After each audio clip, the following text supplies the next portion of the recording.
aplauso a Yolanda.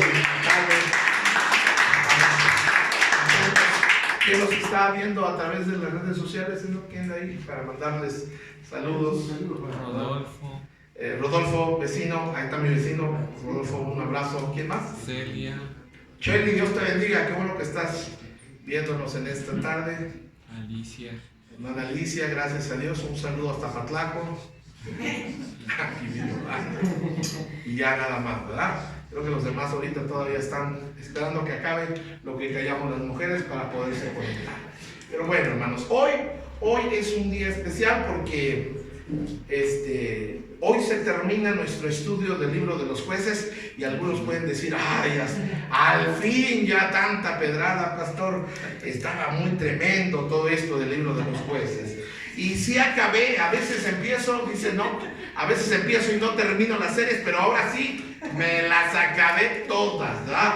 Vimos desde el capítulo 1 y hoy vamos a ver brevemente los últimos capítulos que nos quedan acerca del libro de los jueces. Y hoy vamos a mirar, hoy vamos a aprender cómo es un mundo sin Dios. Digo, nomás tenemos que abrir nuestros ojos y ver la sociedad hoy en día para que nos demos cuenta, pero hoy nosotros recordando, el libro de jueces es un libro de un periodo histórico en la vida de la nación de Israel. Nos narra lo que sucedió cuando ellos entraron en esa tierra prometida, nos narran parte de su alejamiento con Dios, y es por todo el libro de jueces nos vamos dando cuenta que a veces el pueblo está arriba, está bien animado, está adorando a Dios, y a veces está por los suelos, en desánimo, en pecado. Y nosotros también pudimos ver en este libro de manera extraordinaria cómo Dios usa a personas comunes, no corrientes porque somos comunes y no somos corrientes, comunes que Dios toma en sus manos. Es decir, quiero que usted ponga atención y vea que no necesitas tener muchas habilidades, no necesitas ser muy talentoso para hacer algo por Dios. Lo que necesitas es disposición, y Dios usa lo que se dispone. Y nosotros a través de este estudio del libro de los jueces vimos a todos y a cada uno de ellos. Muchos venían de un origen muy humilde. Vimos que Dios usó a hombres y a mujeres también. Vimos que Dios dio grandes victorias cuando todas estas personas que conocemos como los jueces en el tiempo de Israel estuvieron ayudando al pueblo de Israel. Pero tristemente vemos también cómo cuando Dios los libraba, los ayudaba, al poco tiempo ellos regresaban a hacer lo malo ante los ojos del Señor. Vemos cómo los regresaban a ofender a Dios. Y el libro de los jueces es como no es como las películas de Hollywood o como las películas de superhéroes donde al final el bueno gana. Tristemente, el libro de los jueces nos menciona cómo termina. Los últimos 5 capítulos son una tragedia, son una perdición.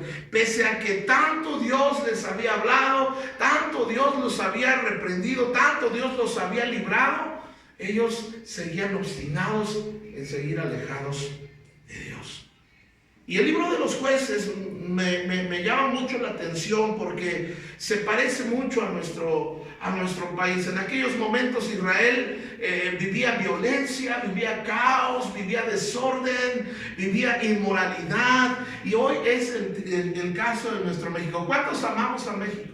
Amén. No, todos los mexicanos amamos a México. Amén. Y hasta la gente que no es, usted va a otros países, hermano, los colombianos, los cubanos, cuando uno va con ellos y ellos aman a los mexicanos, y le van a preguntar por el Chavo del Ocho. Nos impactó mucho el Chavo del Ocho, pero nosotros amamos mucho a México, y México nos duele porque nosotros estamos viendo que moralmente y espiritualmente nuestro país no está subiendo. De hecho, vemos que nuestro país actualmente, y esto no es una crítica al gobierno, sino es el reflejo de una sociedad sin Dios. Vemos que hay violencia, vemos que hay inseguridad en nuestro país, vemos, amados hermanos, que hay muerte en nuestro país, Vemos que actualmente hay enfermedad en nuestro país, gente siendo hospitalizada, gente siendo entubada, y tristemente también estamos viendo muchos muertos en esta temporada. Entonces nuestro país también ha vivido una injusticia social, ha vivido unos momentos muy difíciles, y nosotros estamos viviendo en un país donde la injusticia está al borde de todos los días, está a todos los días disponible la injusticia. Hace unas semanas atrás, si ustedes pudieron ver la reacción que tuvo la muerte de un negrito allá en Estados Unidos, que un policía lo sometió y lo mató realmente, él lo mató, y todo lo que reaccionó toda la sociedad, todo el mundo levantando la mano, levantando la voz a las injusticias. Apenas había pasado esto, y en Jalisco un policía también con abuso de fuerza, ¿verdad? También hizo algo similar porque la persona no traía un cubrebocas. Entonces nosotros estamos viendo que México actualmente se parece mucho al tiempo de los jueces, porque no hay orden, hay un caos. Nuestro país actualmente vive un tiempo de ingobernabilidad, un tiempo donde no hay justicia, un tiempo donde parece que los malos se salen con la suya. Y en medio de esto hay un versículo que es clave al inicio casi del libro de los jueces. Dice Jueces 17:6, en este tema que estamos hoy terminando, una sociedad sin Dios. ¿Y qué pasa cuando vivimos sin Dios? Y qué triste es un mundo sin Dios. Dice Jueces 17:16, en aquella época no había rey en Israel. Y luego quiero que vean la parte que está subrayada. Dice, y cada uno hacía. ¿Qué hacía? Lo que mejor le parecía. ¿Puede usted imaginar todo el caos que había en un país? Porque no había orden, no había un rey que dictara las leyes, no había alguien que tuviera autoridad, y cada uno hacía lo que bien le parecía. Cuando no hay autoridad y cuando no hay orden, hay un caos. Y de hecho nuestro Dios, dice la Biblia, es un Dios de orden, es un Dios de autoridad. Cuando la Biblia dice que no había rey, quiere decir, o no había alguien al frente, no había quien les diera dirección a Dios. Por eso, como no había un rey, Dios levantaba a los jueces para que le dieran dirección al pueblo de Israel y los dirigieran a adorar a Dios, porque además de todo esto, el pueblo de Israel se había convertido en una nación idólatra. Ellos tenían muchos ídolos, y vemos entonces nosotros que no había rey, y cada quien hacía lo que bien le parecía. Y eso es un problema que hay hasta nuestros días.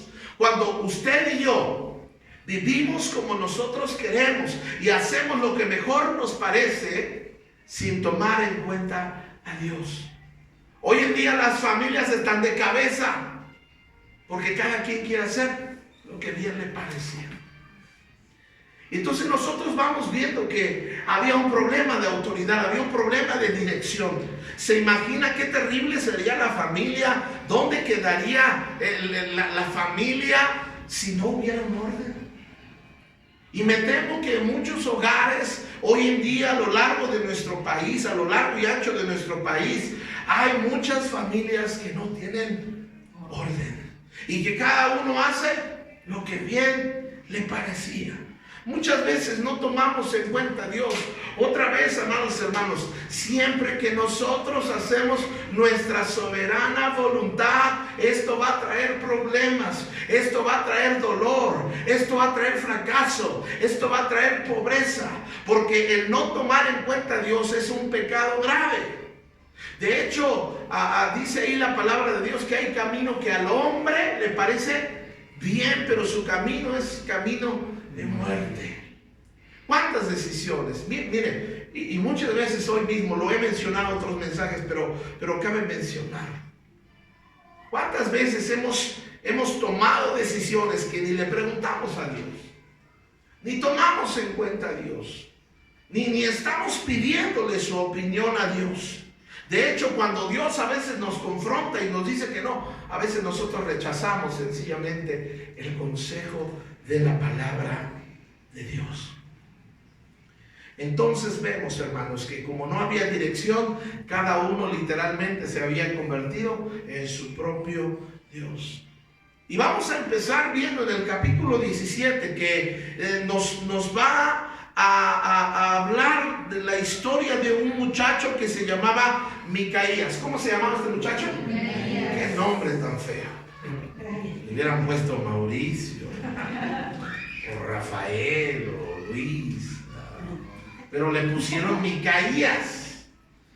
Y Micaías es un joven que le robó a su madre. Ay, Señor. Le robó, dice en la Biblia, 1100 piezas de plata. ¿En qué se lo iba a gastar Micaías? No sabemos en qué se iba a gastar ese dinero. Entonces su mamá lanza una maldición y maldice al que se robó ese dinero. La historia está en el capítulo 17. Y entonces cuando maldice esto, trae como miedo y temor a la vida de Micaías. Y Micaías viene y le regresa el dinero a su mamá. Qué bueno, ¿verdad? Vino y le regresó las 1100 piezas de plata. Cuando su mamá recupera el dinero y mira la actitud de su hijo, lo que su mamá hace con esos ciclos de plata, ¿verdad? Con esos ciclos de plata es hacer un ídolo. Es hacer una imagen y ponerla como para que la adore el pueblo de Dios. Y nosotros vamos a ver en el capítulo 17 que la gente empieza a preocuparse mucho por el dinero, empieza a tener al dinero como su Dios. Y cuidado cuando el dinero es quien nos gobierna. Miren, Dios quiere que tengamos dinero. Y Dios quiere que nosotros usemos el dinero, no que el dinero nos use a nosotros. No que el dinero nos mueva a nosotros.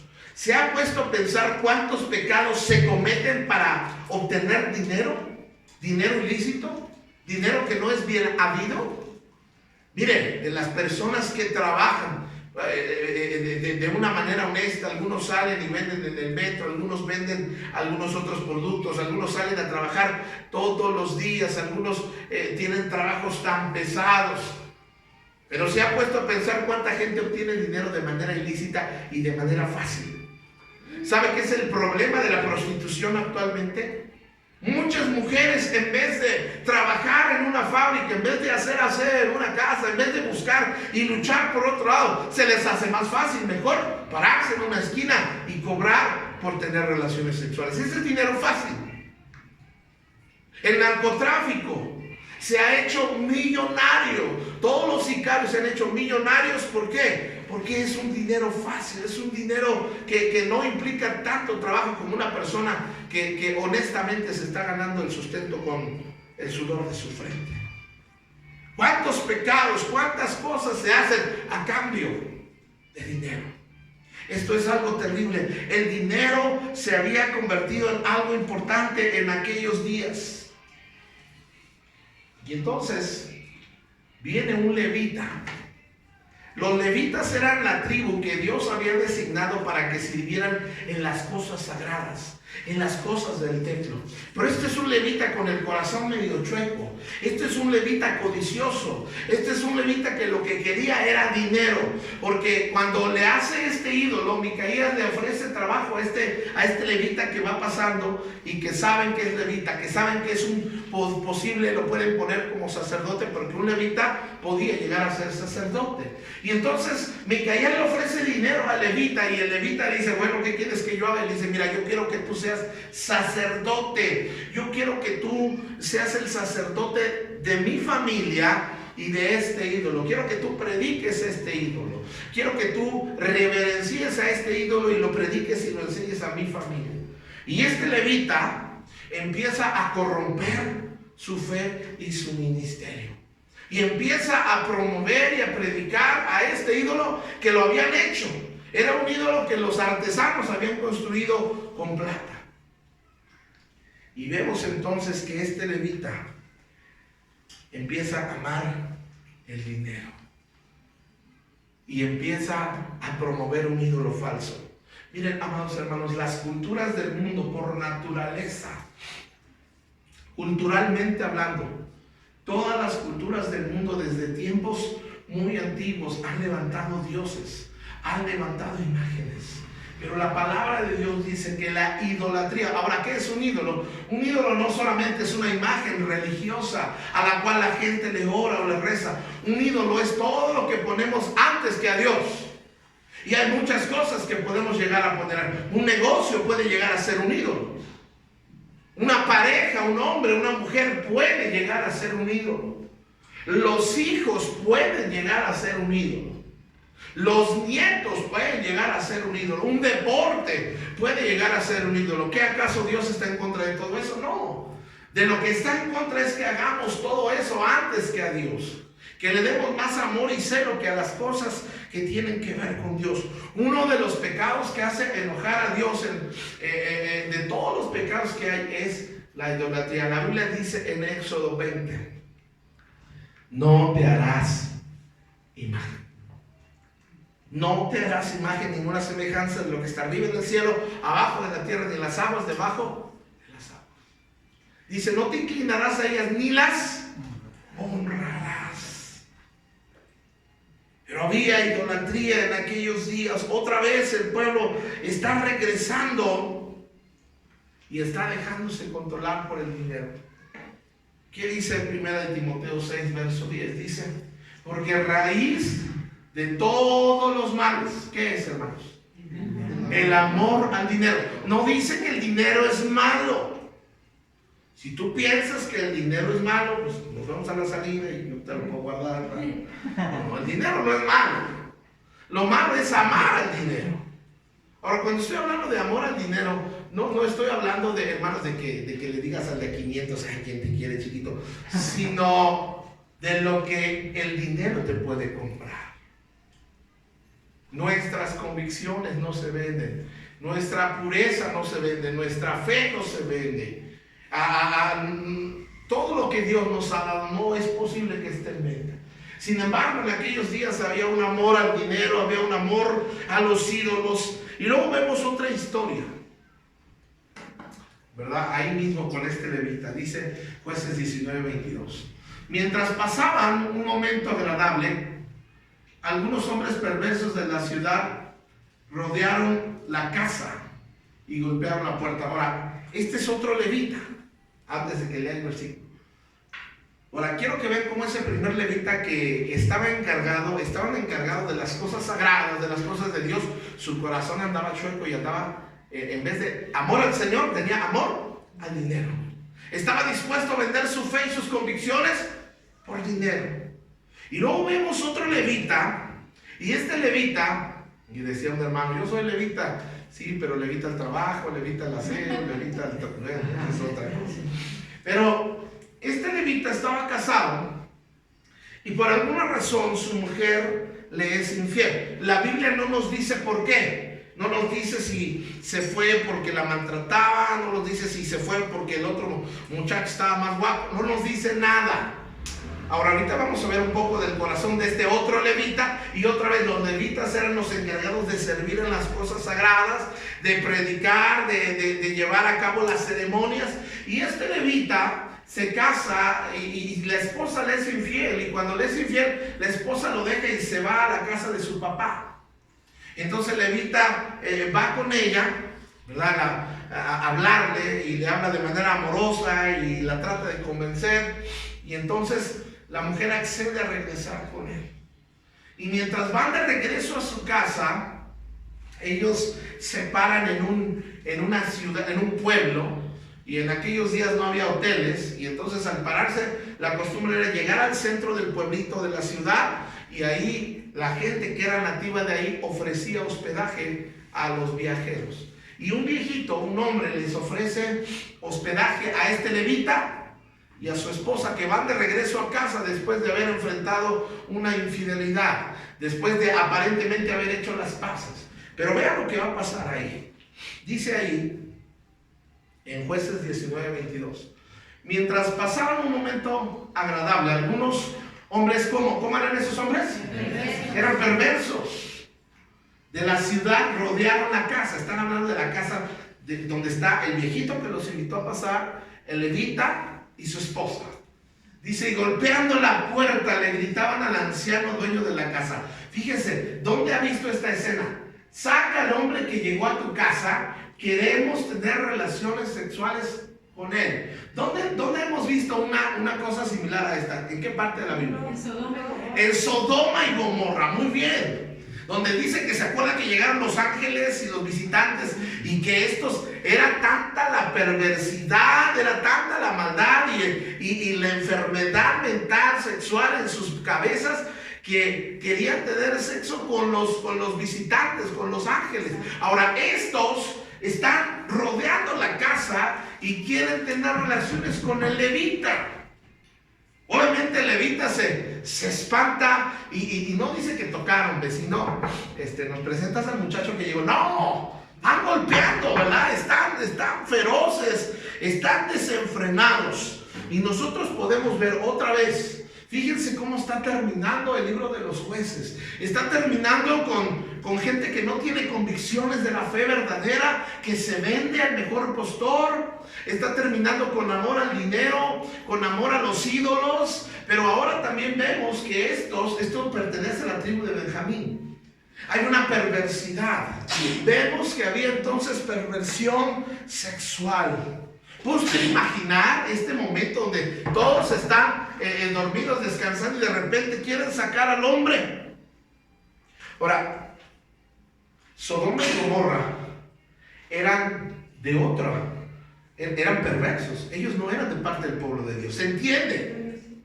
Pero esto es la tribu de Benjamín, es del pueblo de Dios. Yo les pregunto una cosa, amados hermanos, ¿será posible que a veces dentro del pueblo de Dios haya gente con perversiones sexuales también? Claro que sí, claro que sí. No podemos ser ingenuos, no podemos dejarnos llevar, ni podemos, hermanos amados, confiar definitivamente en toda la gente, porque hay gente que no tiene intenciones correctas. Vemos entonces que había una perversión sexual, y yo no sé si tú te has asomado a la sociedad hoy en día. Hoy en día nuestra sociedad moralmente está por los suelos. Hoy en día la gente puede tener relaciones sexuales sin tener amor. Hoy en día, hermanos, hay una perversión, hombres con hombres, mujeres con mujeres, va más allá ahora, tocando niños, haciendo cosas terribles, que uno dice, ¿a dónde va a parar el ser humano? Hasta no tiene freno en la sexualidad. Tú ves y todo lo que los comerciales están bombardeados de sexualidad. Para anunciar una pasta de dientes pasan una mujer en ropa interior y dicen, ¿qué tiene que ver con la pasta? Anuncian, no sé, una crema y pasan todo el cuerpo desnudo de un hombre, ¿verdad? Y ahí están las hermanas, ¿no? Así se... Las series, ¿ha visto usted las series que están últimamente tanto en Netflix? Y usted dice, ¿cuál, pastor? No voy a decir cuál. Pero de veras, hay escenas tan fuertes en esas series, hermanos, que son cosas que no deberíamos de ver, no porque nos espantemos, sino porque todo lo que vemos entra y se queda en nuestra mente. La mente lo registra y los pensamientos empiezan a volar. La pornografía a través del celular o de los dispositivos electrónicos, en la computadora, en la tablet, todo esto va a ensuciar el corazón, va a ensuciar la mente. Otra vez, esto no es de impíos, esto no es de gente que no conoce. La semana pasada hablábamos de Sansón, controlado por el sexo. Y hoy en día, hermanos, hay mucha gente perversa. Por eso una de las razones que debemos de cuidar nuestra mente, Señor, cuida mi mente, porque nomás basta un flachazo de inmoralidad.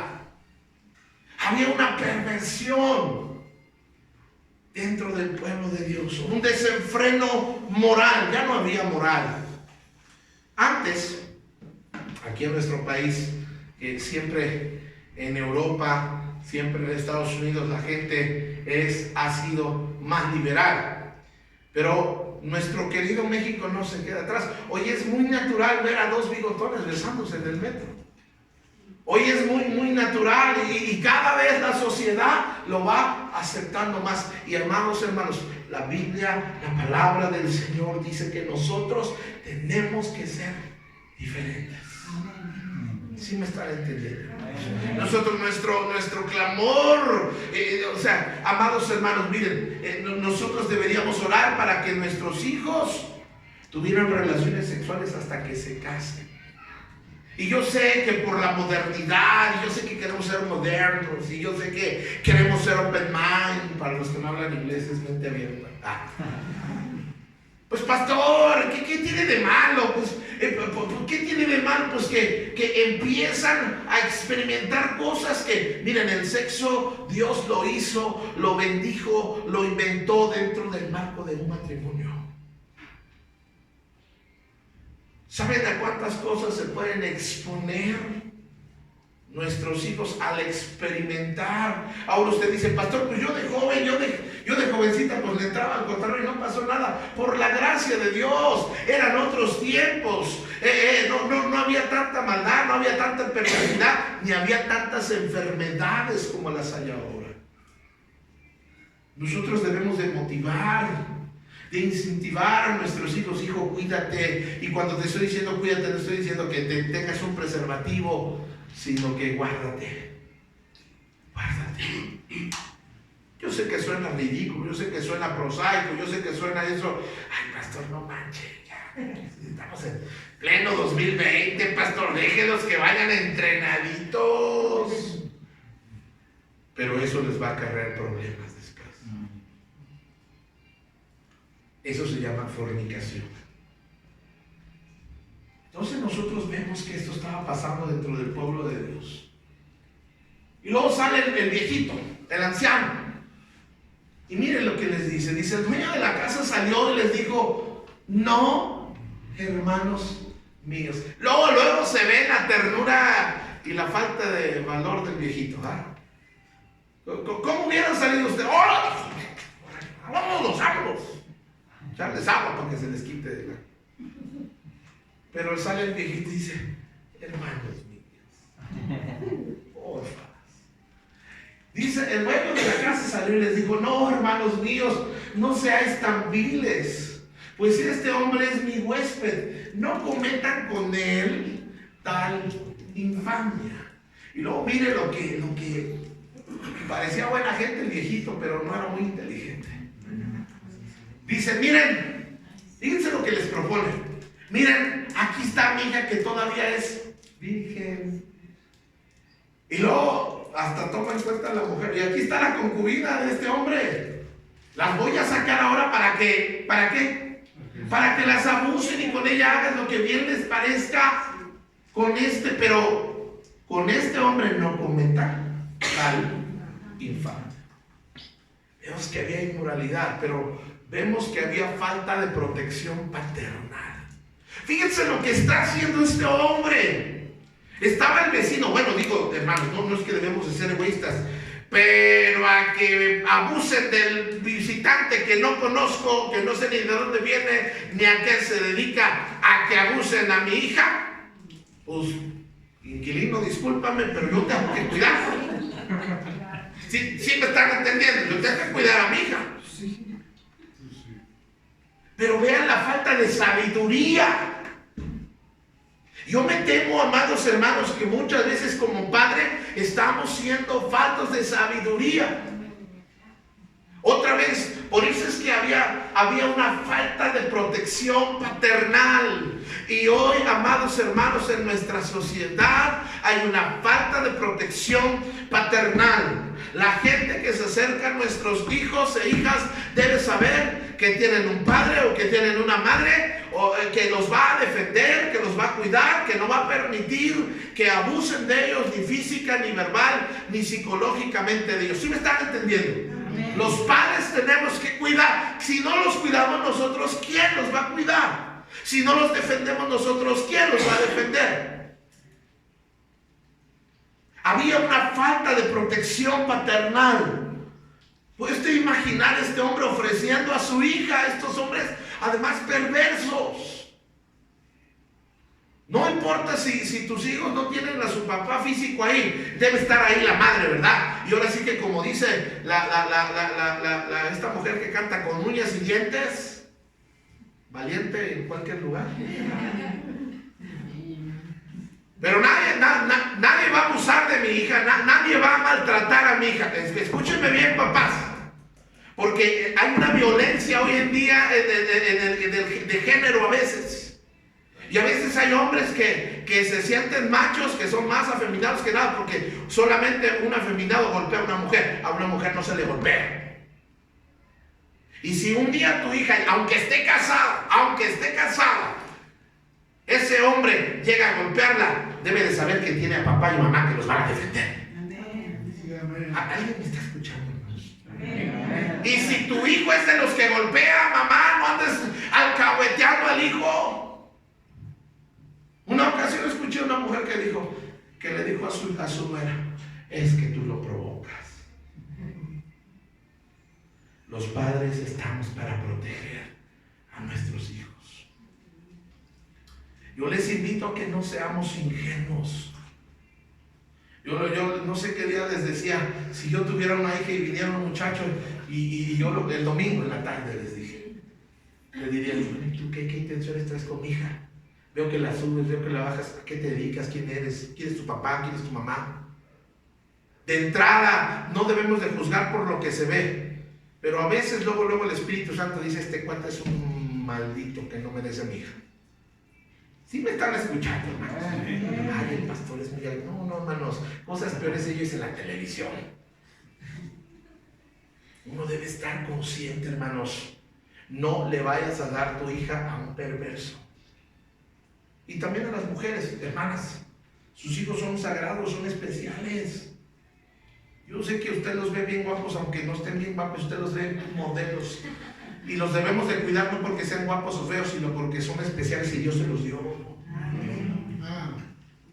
Había una falta de protección paterna. Yo les he recomendado, y a lo mejor yo sé que soy exagerado y todo esto, hermanos, pero los hijos deben de dormir en su casa todas las noches. ¿Hasta cuándo? Hasta que se casen. Ya se casó, ahora sí, tal vez a dormir si quiera donde quiera. Pero eres soltero, vives en la casa, aquí tienes que llegar todos los días. La casa no es un hotel, la casa es un lugar sagrado que se respeta. Amén. Pero ya es mayor de edad, si ya es mayor de edad y no le gusta esto, que agarre sus cosas y que rente. Y que pague su teléfono, y que pague su internet, y que pague su techo, y que pague toda su comida, y que se las arregle entonces, cuando no quieren obedecer reglas. Porque es por su bien. La casa es algo especial. Yo les dije, deben de dormir en su casa, no solo los que son adultos. Especialmente cuando son niños. Mire, yo sé que tienen sus primitos, sus primitas, los niños, dije, pero hoy en día la cosa está tan tremenda, hermanos, tan tremenda. Que me quiero quedar con mi primo, con mi prima, no. Hagan caso, usted se queda en su casa. Ay, qué exagerado. Prefiero ser exagerado a en un tiempo, unos años después, descubrir que tenían juegos sexuales entre primos, que había violaciones entre hermanos. La perversidad está en todos lados, de verdad, escúchenme. Las violaciones vienen de gente cercanas. Por favor, hermanos, no sean ingenuos. Yo les he dicho y les he recomendado a las mamás jóvenes que tienen hijos. Les he recomendado, se los digo con amor, se los digo con cariño. No puedes involucrarte emocionalmente con cualquier pelafustán que se te acerque, porque ahora tienes una bendición a tu lado y tienes que cuidar esa bendición. Porque no puedo confiar, yo no sé de dónde venga ese cuate, yo no sé qué mañas tenga, yo no sé qué pensamientos tenga, no sé lo que hay en su corazón y no me puedo exponer ni exponer a la hija o al hijo que Dios me ha dado. Porque hoy en día, usted cree, amados hermanos, que alguien que no es su papá de una pequeña la va a ver igual con los mismos ojos. Por favor, hermanos, por favor, no seamos ingenuos. Porque muchas veces Las cosas más feas y duras vienen a los más ingenuos. Dice la Biblia, el simple ve el peligro y pasa de paso. Aquellas madres que tienen que trabajar, de verdad, oren a Dios con quién van a encargar a sus hijos. Porque a veces por ir a ganarse unos centavos van a perder más que si hubieran buscado otra posibilidad. De veras, se los estoy diciendo con mi corazón, hermanos. Porque en estos tiempos se ven cada cosa. Había una falta de protección paternal. Este hombre está ofreciendo a su hija. No, hermanos. Las hijas, los hijos son algo especial y debemos de cuidarlos. Y a la primer señal de violencia, de maltrato, los padres tenemos que estar en guerra. A mi hija no. No, si tú estás acostumbrado a seguir en tu casa, se tratan como perros y gatos, a mi hija la vas a respetar. Y soy capaz de meter una demanda, pero con mi hija no te vas a meter. Así debemos de ser, hermanos. Porque eso es algo, Dios me va a venir a pedir cuentas por los hijos. Los hijos son igual de especiales. Cuídenlos, ámelos. Una manera de proteger a los hijos es orar por ellos. Ore por ellos. Encomiéndelos a Dios. Señor, permite que mi hijo, ay Señor, una de las cosas, yo que tengo un hijo varón, Señor, no dejes que se enamore de una lagartona. No dejes que se enamore de una mujer rebelde, Señor. No, Señor, no dejes que se enamore de una loca. ¿Sí me están entendiendo, hermanos? Amén. Y no espere, pues ya que se case voy a orar. No, desde ahorita. Una vez conocí a unos misioneros que sus hijos tenían 3 años y la hermana dice, ya estoy orando por su futura esposa. O sea, para cuando se case. Pero una de las maneras de proteger a nuestros hijos es orar por ellos. Otra manera de proteger a nuestros hijos es ponerles reglas, es por su protección.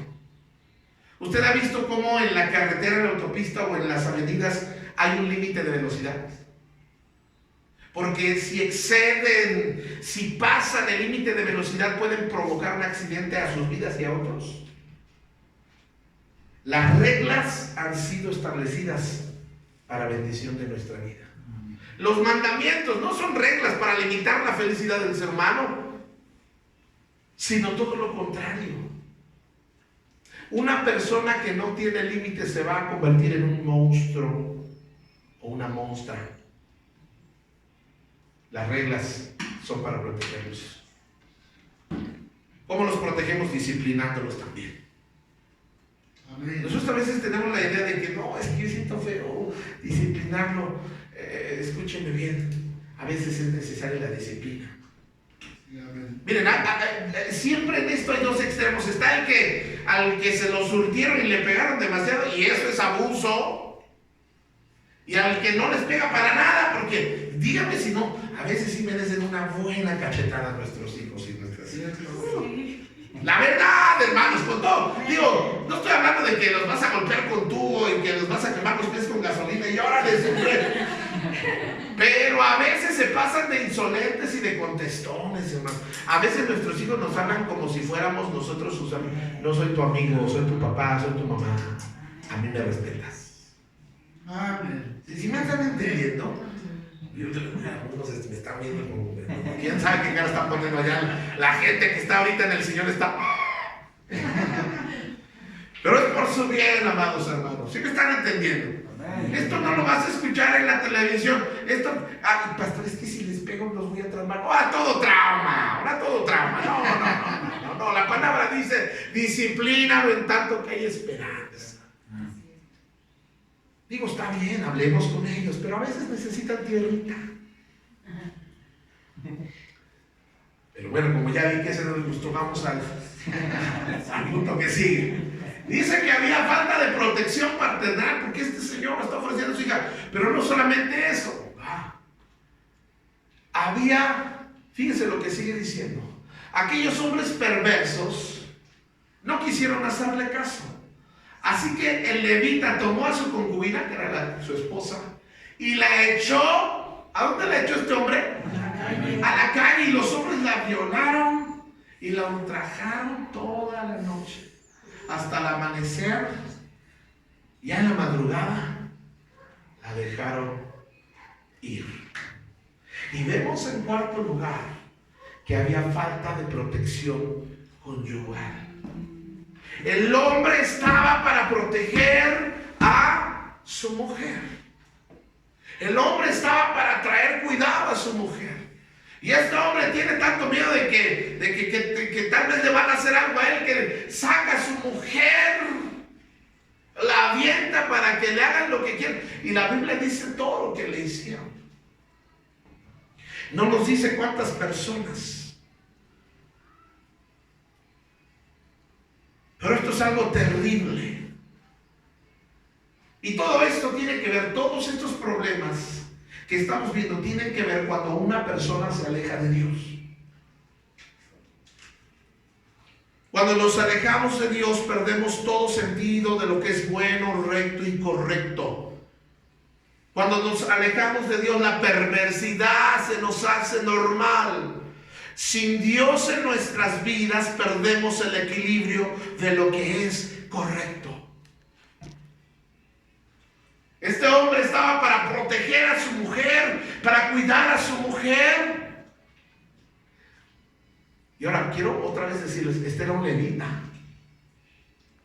Un hombre que se que se dedicaba a las cosas sagradas, a ofrecer sacrificios, holocaustos, a ministrar, pero no era capaz de proteger a su esposa. Varón, quiero decirle con amor que Dios le ha puesto para proteger. No para ser el machista, pero sí para proteger, sí para proveer, sí para traer seguridad, sí para traer cobijo, sí para traer amor, sí para traer comprensión. Usted es la cabeza, pero no es para que ande mandando y aquí se hace lo que yo digo. No, es para proteger. Pero vivimos en una sociedad arrevesada. A veces hay mujeres más fuertes que viene una crisis y ¡ay, mi amor, qué vamos a hacer! Y la esposa, ya chiquito, no te preocupes, aquí te cuido yo, papelín. Oiga, yo le voy a decir una cosa. Una mujer no está buscando tanto el que sea más guapo, que tenga los bíceps, los triples.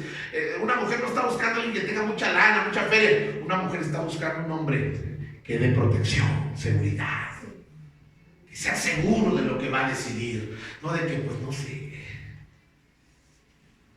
que tenga carácter. Cuando estoy diciendo que tenga carácter, no estoy diciendo que sea enojón y gritón, sino que tenga determinación. La mujer respeta a un hombre que sabe ser líder.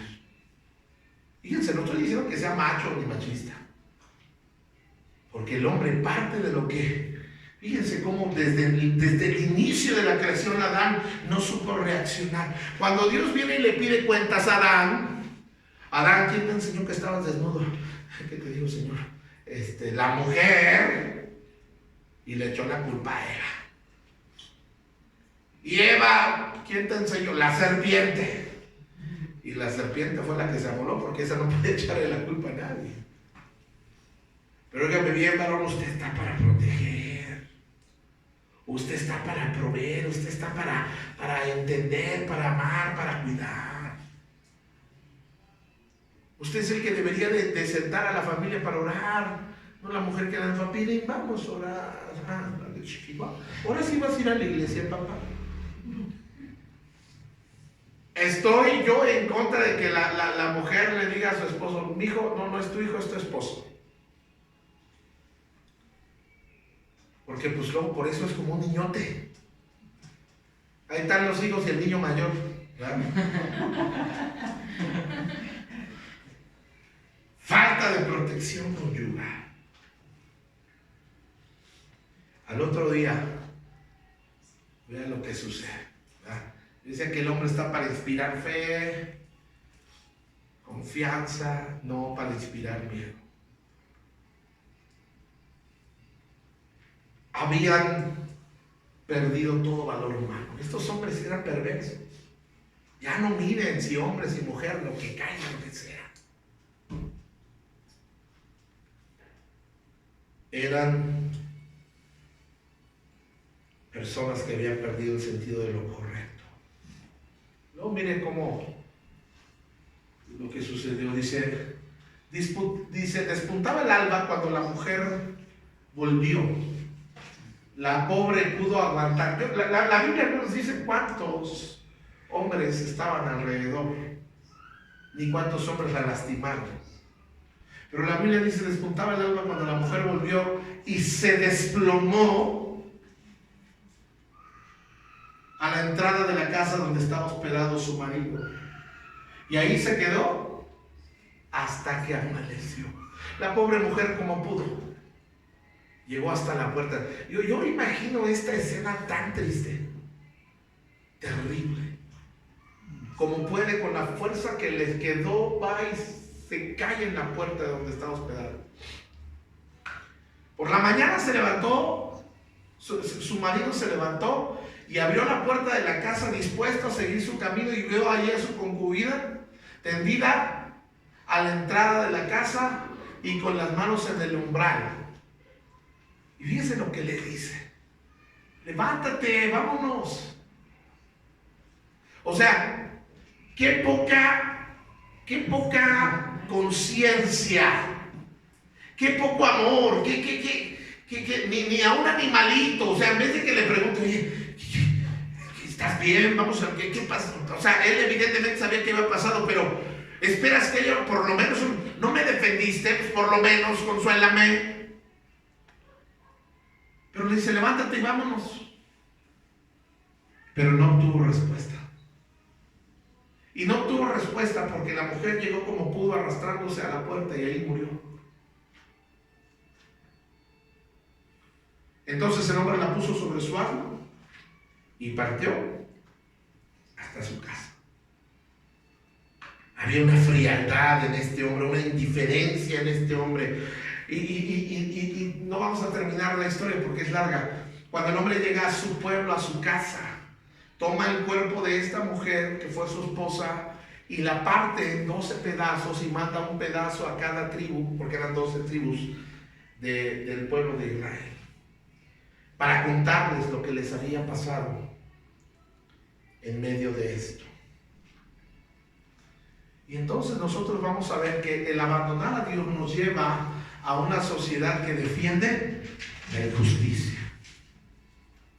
Cuando la nación de Israel recibe en sus 12 tribus un pedazo del cuerpo de esta mujer, y llega la indignación, llega la furia, y dicen, las otras tribus dicen, ¿cómo es posible que haya pasado esto? Se levantan en guerra, se levantan hombres de guerra de todas las tribus y vienen a este pueblo que se llama Gabá y hablan con los gobernantes y le dicen, queremos que nos entregues a los que hicieron esto con esta mujer, porque les vamos a matar. Y los gobernantes, si hubieran sido buenos gobernantes, hubieran dicho, sí, ahí están, son estos, los defendieron. Y yo quiero decirle una cosa, hermanos: jamás defiendas lo que no es correcto. Si mis hijos han hecho algo malo, no puedo defenderlos. ¿Sí me están escuchando? Necesito ser parte de esto, porque esto no es falta de amor, al contrario, por mi amor no puedo defender lo que es malo.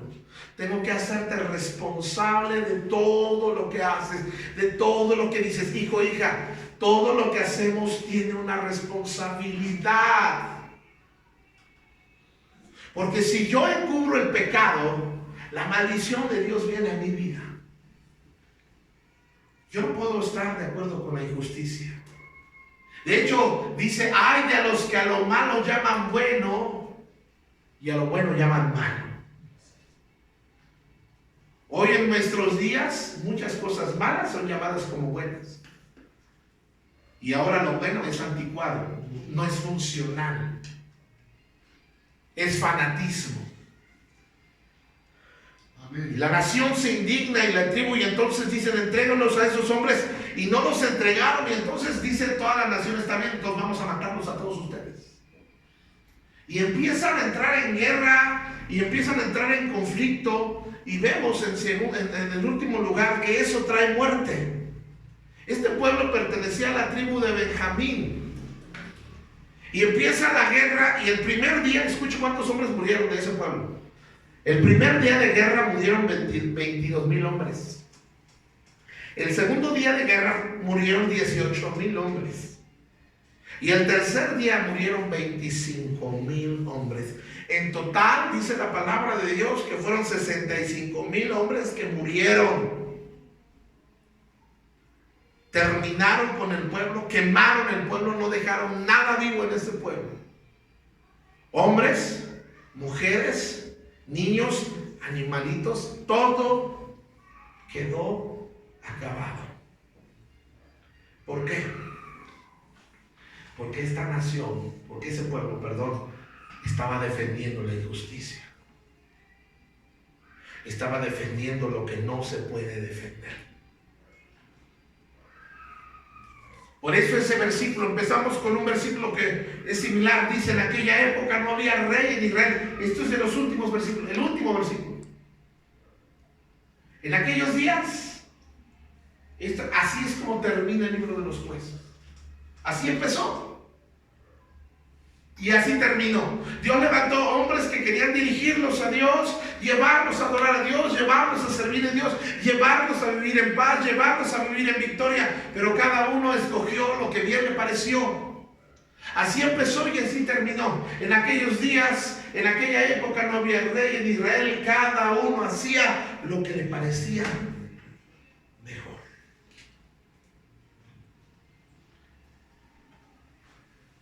El rey, dice, el rey Salomón escribió 3 años antes de morir. Dios le había dado una sabiduría, había visitado a Salomón, le había dicho: ¿qué quieres que yo te dé? Él pidió sabiduría. Y fue un hombre sabio, pero fue un hombre ojo alegre. Ese Salomón era tremendo. 1000 esposas, 1000 suegras. Dios guarda. Y al final de sus días dice que, aparte, él escogió mujeres que no eran parte del pueblo de Dios, que inclinaron su corazón a los ídolos. Y 3 años antes de morir escribe el libro de Eclesiastés. Y él escribió: vanidad de vanidades, dijo el predicador, todo es vanidad. Es decir, que la vanidad es todo lo que se va a acabar un día. Sin Dios nada tiene valor, nada tiene sentido. Perdemos la brújula, perdemos el sentido, perdemos la moral, perdemos, hermanos, la visión, perdemos el propósito. Y había un espíritu de muerte. Todo lo que trajo, ¿cómo está terminando? Con muerte, con tragedia, con perversión, con alejamiento el pueblo de Israel. Por eso yo quiero preguntarte, y estoy terminando en esta hora: ¿quién gobierna tu vida?